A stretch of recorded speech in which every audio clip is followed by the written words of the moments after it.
Hi, friends. It's the Christmas season, so let's talk about a faction led by the legend himself, Santa Claus. That's not Santa, but he has a sleigh and a beard. Who the hell's Logan? Oh, well, I've been informed that this fine gentleman is not, in fact, Santa, but some guy named Logan Grimnar. Well, if we're going to be talking about Logan, I guess we should talk about the beloved character Wolverine. Wait, Wolverine. Wolverine. Wolverine is just one letter away from wolves. Oh my god! The Space Wolves are unironically one of my favorite Space Marine chapters, and I think they get a bad rap. What's not to love about super soldiered, power armored space Vikings? Plus, they're one of the few factions who know the ancient art of chilling with the homies and not being depressed all the time.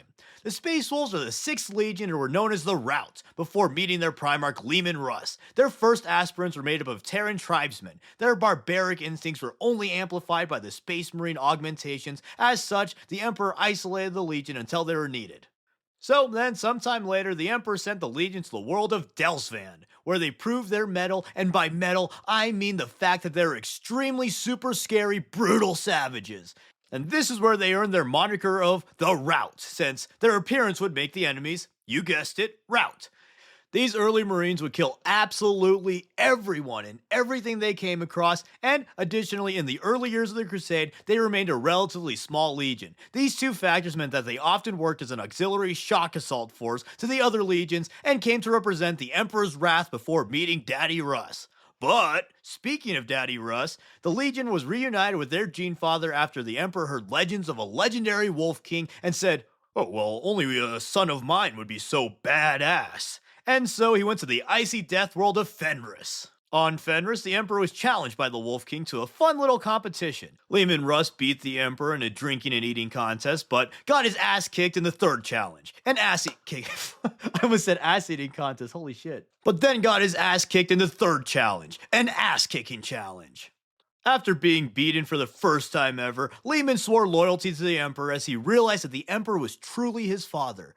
The Space Wolves also famously love great feast and good eating, and so do I. Unfortunately, 1, I suck at cooking, and 2, I have almost zero free time between school and the channel, so what's a guardsman to do? Well, allow me a moment to talk about today's sponsor, Factor. Factor is a fresh, never frozen meal service, and I actually got excited to see them wanting to sponsor me because I've been wanting to try them out for a while. And I was not disappointed in the slightest. All their meals are super easy to prepare, usually taking around 5 minutes, and even more important than the convenience, the meals are really tasty. I tried a few, and my favorite was the pork chops with creamy broccoli. The sauce was really yummy, and the pork chop was actually a really good consistency. Maybe it's because I'm a horrible chef, but I always have trouble with pork. Either it's rubber tough or a legitimate bioweapon. But the Factor meal was tender and flavorful.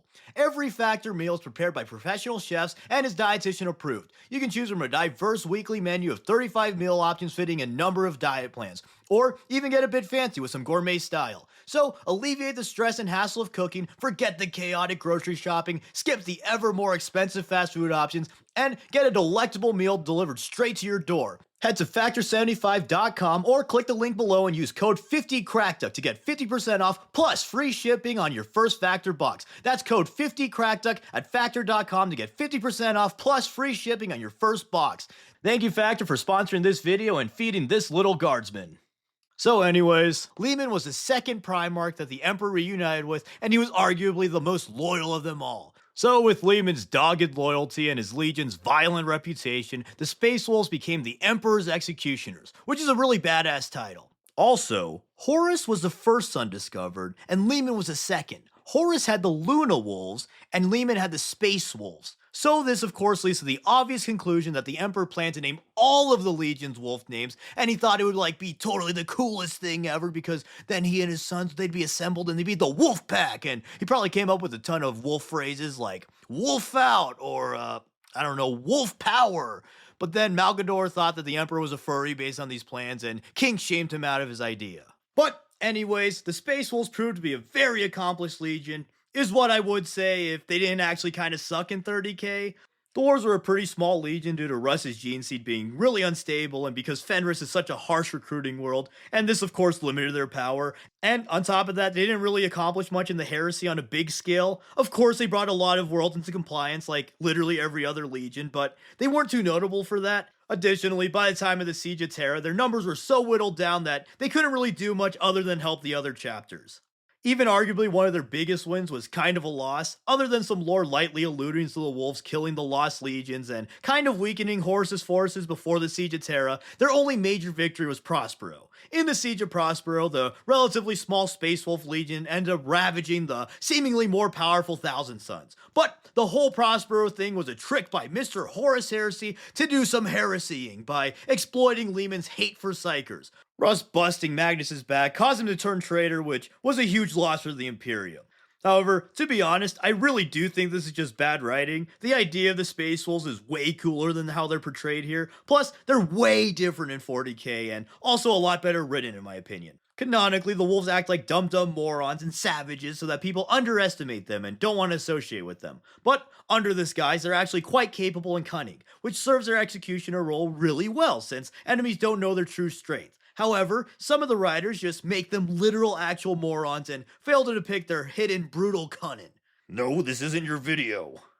However, something I do like about their depiction in this era is that they're really the underdog faction, pun not intended. No matter how much they get kicked down, they remain loyal, determined, and they always survive to fight on. It fits their wolf and warrior themes very well. Other than that though, there are some more cool pieces of 30k wolf lore, but it's just that I think that overall they kinda got shafted in this era. But I'll share some of the cool things that I know. Firstly, they were kind of monster hunters in the Great Crusade being sent to fight a lot of big, dangerous xeno species. I've always thought that the aesthetic of Vikings fighting great beasts was super cool, so this is of course super cool to me. Next up, after Horus revealed himself to be a traitor, the Emperor sent Space Wolf squads to watch over the remaining legions. I think this is cool since it shows how much the Emperor trusted Lehman's loyalty as his executioner. And finally, Lehman Russ actually wrote a proto-codex Astartes of sorts after the burning of Prospero. His codex listed battle plans and tactics to better kill Space Marines. However, almost all the other Primarchs were disgusted by this codex. And between this and the Codex Astartes, maybe Primarchs and Space Marines just don't like books. Barnes and Noble be damned, I guess. Oh, and most importantly, it was the Space Wolves who discovered the Lehman Russ Battle Tank STC, hence it being named after Mr. Russ. So they're literally the best Legion, confirmed. Thank you, Mr. Russ, very cool. But unfortunately for Heresy fans, from my relatively small 30k knowledge compared to 40k, I do think that the Space Wolves are way cooler in 40k. So let's talk about the Wolves in 40k instead. In the 40k era, the Space Wolves are a legendary chapter of noble warriors that go on fun adventures, has very cool moments, are actually kinda nice by Space Marine standards, has a ton of bespoke units and characters, and are of course widely feared for their brutal efficiency and the art of destruction. The Wolves have a reputation for their grand heroics and combat prowess, and contrary to popular belief, they're actually one of the most tactical Space Marine chapters out there, when they're written correctly. Just like Russ says in 30k, the Space Wolves put up a facade that they're dumb savages, but in actuality, they're quite tactical and perceptive. Typically, the Wolves try to make their enemies think that they're mindless savages, all the while they're carefully analyzing their foes. Then, when the time is right, the Wolves will exploit any weaknesses that they found and quickly destroy their enemy with brutal efficiency. So, while the Wolves are hooterin' and hollerin', they're actually observerin' and strategizing. But on a smaller scale, Space Wolf tactics famously favor melee shock assaults. Their primary melee units are the Blood Claws, which are young Space Marines who seek to prove their strength and let out their aggression in battle. Unlike normal assault squads, however, the Blood Claws don't typically have jump packs. The wolves with jump packs are called Sky Claws and are the quote-unquote troublemaker Space Marines. Which, giving rowdy troublemakers giant jetpacks and chain swords doesn't personally sound like a good idea to me, but I guess I'm not a chapter master for a reason. Finally, for the melee units, perhaps their most famous, or infamous unit, we got the Wolfen. These are their most deadly melee combatants, and they serve the role of bloodthirsty berserkers. Well, even more so than their battle brothers. Before going further with the Wolfen, I need to briefly explain the Space Wolf gene seed. Lehman Russ's gene seed is very unstable and has a mutation called the Canis Helix. This mutation gives the wolf stronger senses of smell and hearing, super strong fangs, and tougher skin. However, it can also manifest in the Wolfen Curse. Aspirants who fail the Space Wolf trials fall to the curse since they were unable to control their primal instincts and reverted to a more animalistic Wolfen state. This means that Wolfens get the effects of the Canis Helix turned up to Wolf 11. They're even stronger than normal Astartes, get mega fangs and claws, their senses are insanely tuned, and they're hyper aggressive. So, these dudes are literally werewolves, and the perfect berserkers. When the wolves are able to get the wolfen to work with them, that is. Usually the wolfen stalk the Fenrisian forest, but sometimes they do work with the chapter and prove to be a deadly force. Also, they're technically not Space Marines since they don't have the full procedure done, but I mean, come on, let's be honest, they're Space Marines. Also, I don't get why people hate their models so much. They're well sculpted, detailed, characterful minis, and I also don't get why people think that these dudes are furries. Yeah, they're furry, but they're not furries. They're literally werewolves with power weapons, which that's pretty wicked cool. So yeah, the wolves obviously love melee. However, once again, they're more versatile than they're given credit for. Along with their strong melee squads, they have tactical marines called Grey Hunters, have strong long-range fire teams in the form of Longfangs, and have powerful psykers in the form of Rune Priests. First, the Grey Hunters are the Space Wolves who learn to focus their aggression and rein in their primal instincts in the heat of battle. They are the most well-rounded of the troops and make sure to teach the Blood Claws and keep them in line. Then, for the final Pokemon evolution, the Longfangs are the Devastator squads made up of veteran wolves entrusted with the heavy weapons, many of which are powerful chapter relics. This is also notable since the Codex usually has less experienced Marines take on Devastator roles since they can theoretically observe the battle from afar and learn. But the Space Wolves, on the other hand, follow Russ's teachings, and they have the new recruits fight up close to learn to tame their own aggression, while the older, more experienced Marines take on the role of Devastators in order to observe the younger wolves and focus their aggression. Which honestly, this approach makes a lot more sense to me. Let's put this in Fortnite terms. You wouldn't give your inexperienced friend the super strong, badass legendary weapons. You'll throw him in front of you to prove his worth while you get all the cool loot. Either he dies like a scrub, or he proves to be a warrior worthy of being in the squad. Then, perhaps the most interesting Space Wolf unit, just from a lore perspective, are the Rune Priests. So, here's the thing. Leman Russ and the Space Wolves, they hate Psykers. But they don't actually hate all Psykers. They just hate the ones who aren't careful and believe that they could actually harness the warp. It often gets overlooked or misunderstood, but Leman Russ was actually a really strong Psyker. However, unlike most other potent Psykers, he was really careful and reserved with his abilities, and he uses runes to protect against the warp and channel its energy. This is why he and his sons hate the Thousand Sons so much. The Thousand Sons arrogantly believe that they can truly master the warp, and this often leads to them getting corrupted or enslaved by the powers of chaos. The Space Wolves, on the other hand, have Rune Priests who do not believe themselves to be using warp energies. Rather, they think that they're harnessing some kind of Fenrisian spirit power. And just like Leman Russ, the Rune Priests are aware of the dangers of using psychic energies and are always cautious. At risk of sounding extremely fucking cheesy, they kinda treat psychic powers like a wild wolf. It can't be fully tamed, but it can be directed to do some damage. So, they're basically immune to warp corruption since they respect the immense dangers of the warp and don't try to become masters of an inherently untamable force. Plus, in 40k, the power of belief is an actual legitimate thing, so it's very likely that them thinking they aren't using the warp actually does prevent corruption to a significant degree. The Rune Priests got their name since they carved, you guessed it, runes into their armor and totems in order to channel psychic energies and protect against the warp. So yeah, the Rune Priests are pretty badass. Their favorite Psyker ability is to summon great storms and use ice powers. Then, outside of battle, the Rune Priests are also very powerful seers, which further helps the wolves' tactical approach in battle. But these priests aren't just about shooting magic and stuff, they can also throw hands. Most wolf priests engrave their weapons with runes and imbue them with psychic energies. This makes them very formidable in melee combat. They also memorize great sagas and serve as the chapter's historians. Then, the Hounds of Mordkai are another Space Wolf unit that I think subtly uses psychic powers to, ironically, hunt Psykers. Their armor is warded with runes to repel warp energies, and they viciously kill Psykers. The reason I feel that they may be subtle Psykers is that Leman Russ had a wolf howl that nullified Psyker powers, but the howl in itself seemed to be a Psyker power, so I think it's plausible that the Hounds of Mordkai have a mini version of this. But that's mostly a fan theory since the Hounds have next to no lore. And then, all these cool and interesting units with unique lore and culture, they got replaced with the generic Primaris versions.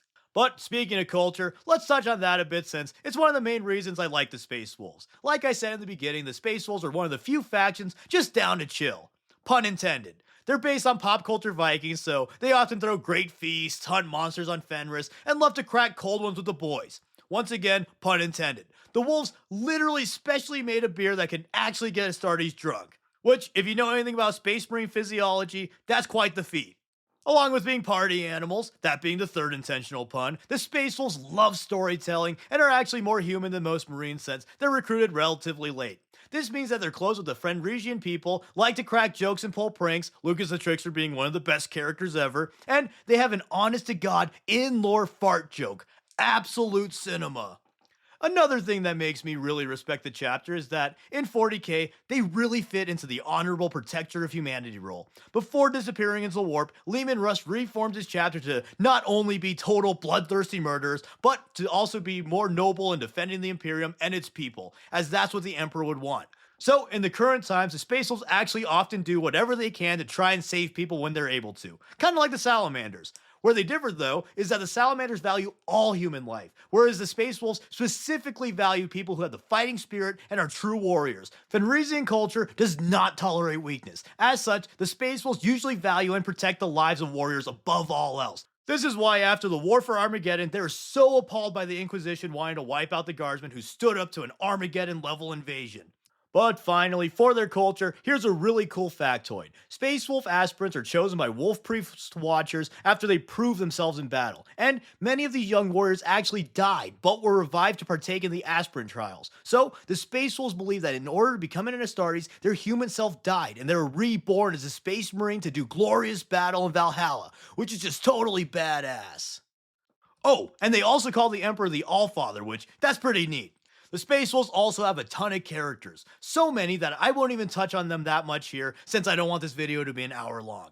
But just know, Logan Grimnar's their chapter master and he's also Santa Claus, Ragnar Blackmane's the best, Lucas the Trickster is just a silly goofy guy, and finally, Bjorn the Fell-Handed is not only one of the oldest loyalist Space Marines, but he's also one of the coolest. And finally, here's a bit of a patented crackpot take. You already know I think that Space Wolves are overhated, but I think this hatred is especially strange since Space Wolves are straight up the Space Marine equivalent of Catachan. Hear me out! Hear me out! Tell me who I'm describing here. Brutal Deathworld natives, extremely strong and known for their melee prowess, have a strong distaste for authority, and have a ton of characters who have inexplicably impressive feats. Alright, I'll give you a second. Okay, second over. See, I was right. Now, Catachan are super beloved for these things, but Space Wolves are super hated for these exact same things. So, this leads me to believe that, much like sorority girls, these two factions' popularity is tied to the amount of skin showing. So, if the Space Wolves just ditched the power armor for some headbands and crop tops, they'd probably avoid the hate if this theory is to be believed. Also, the wolf thing that people hate so much is literally the same for 50% of Space Marine chapters. I also much prefer the fan theory that the overuse of wolf is just because Low Gothic doesn't have the words for Fenrisian terms. That's a phenomenon that happens in real life and it would be pretty flavorful.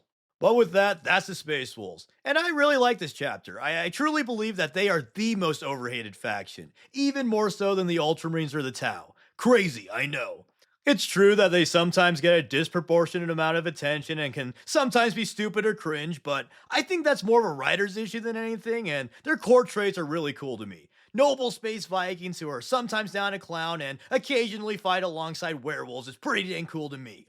Plus, I like the 40k factions that really lean into the silly. But anyways, thank you to Factor for sponsoring this video. Be sure to check the link in the description and get a Factor box today. And of course, thank you for watching and thank you to my awesome patrons who help the channel grow and help me make cool videos. And as always, please like, comment, subscribe, and consider sharing all your wolves. Thanks. Oh, I just can't wait for all the comments saying I'm a furry since I like the Space Wolves. The wolf helmets I think are actually cool, alright? Ornamental animal helmets were a thing in history, and they were cool. I'm not a furry for thinking that.